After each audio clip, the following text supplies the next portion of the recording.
అందరికీ నమస్కారం. Welcome to my channel. కాకరకాయ చేదని చాలా వరకు తినరు కదా, ఇలా ట్రై చేయండి. చేదు లేకుండా చాలా టేస్టీగా అయితే కూర అనేది వస్తుంది.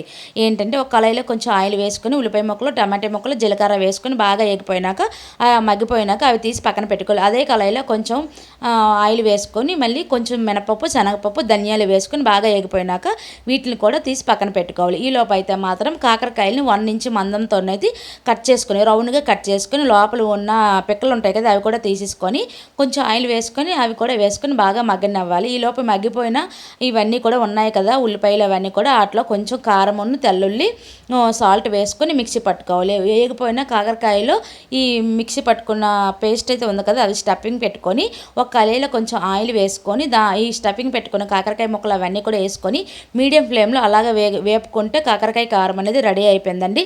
టేస్ట్ చాలా బాగా వస్తుంది, చేదు లేకుండా ఉంటుంది. ఈ వీడియో నచ్చితే ప్లీజ్ సబ్స్క్రైబ్ మై ఛానల్.